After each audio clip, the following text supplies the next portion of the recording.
बेटी की बदलती तस्वीर। दोस्तों, कहानी अच्छी लगे प्लीज लाइक कीजिएगा, चैनल को सब्सक्राइब कीजिएगा। सरला अस्पताल से घर आई, देखा सीमा यानी सरला की बेटी उसकी जगह बैठकर सिलाई कर रही थी। सरला देख कर बोली, बेटी आप ये क्या सील रही हो? सरला ने बड़े प्यार से उसके सर पर हाथ फेरा और पूछा। सीमा बोली, वो मम्मी कमला जी आई थी, कह रही थी कि उन्हें कहीं शादी में जाना है तो ये ब्लाउज अर्जेंट सीने हैं, तो मैंने कहा ठीक है, आपको दिए हुए टाइम पर मिल जाएंगे। 3 ब्लाउज थे तो मैंने सोचा जब तक आप आएंगी तब तक तो मैं एक तो तैयार कर ही दूंगी। मम्मी आप बैठो, मैं आपके लिए पानी लाती हूँ।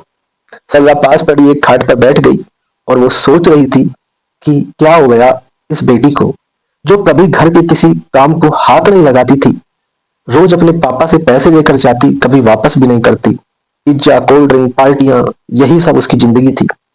आज ये लड़की एक एक पैसे के लिए काम कर रही है। तभी सीमा पानी लेकर आई और अपनी मम्मी को पानी दिया और बोली, मम्मी पापा आप कैसे हैं? डॉक्टर ने क्या बताया, कुछ बताया या नहीं? बेटी, डॉक्टर तो बस एक ही बात कहते रहते हैं कि वो कोमा में है, पता नहीं कब होश आएगा। भगवान जाने आगे अब क्या होगा। काश उस दिन उनका एक्सीडेंट ना हुआ होता। एक एक्सीडेंट में हमारी सारी खुशियां छीन ली हैं। इस 1 साल में सारे रिश्तेदारों ने मुंह मोड़ लिया, सारे पैसे खत्म हो गए हैं, अब पता नहीं आगे क्या होगा।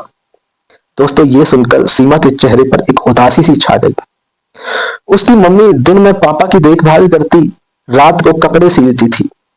एक बड़े से घर को बेचकर वो लोग छोटे से किराए के मकान में आ गए थे। हर जगह कार से जाने वाली मेरी मम्मी आज बसों के धक्के खा रही है। पापा का सारा बिजनेस उनके पार्टनर ने हड़प लिया है। उन्हें पता है कि आज नहीं तो कल शायद वो नहीं रहेंगे। इधर रिश्तेदार इस डर से नहीं आते कि कहीं हम उनसे पैसे ना मांग लें। कुछ देर सब सोचने के बाद उसने अपने आप को संभाला और मम्मी से बोली, मम्मी तुम चिंता मत करो, पापा जरूर ठीक हो जाएंगे।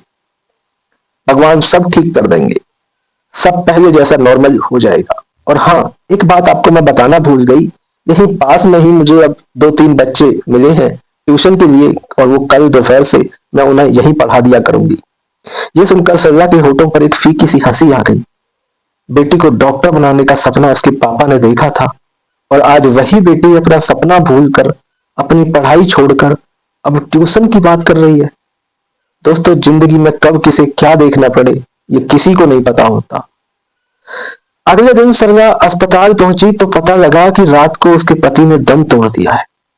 जो उसकी एक आखिरी उम्मीद थी अब वो भी चली गई है। दोस्तों, वहीं से शुरू हुआ वही 13 दिन का एक मेला।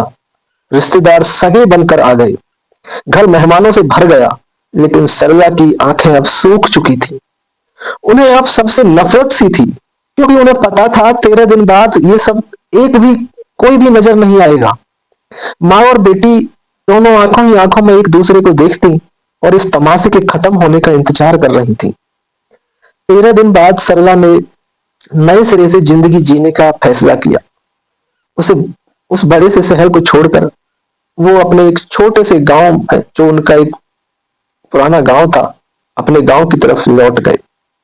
पति की निशानी के रूप में यही एक गांव का एक छोटा सा मकान था और कुछ थोड़ी सी जमीन थी।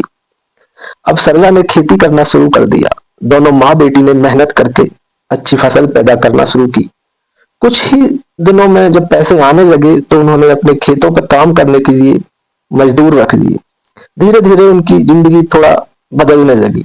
सरला अब गांव के बच्चों को पढ़ाती, कम खर्च में सुकून की जिंदगी बीतने लगी।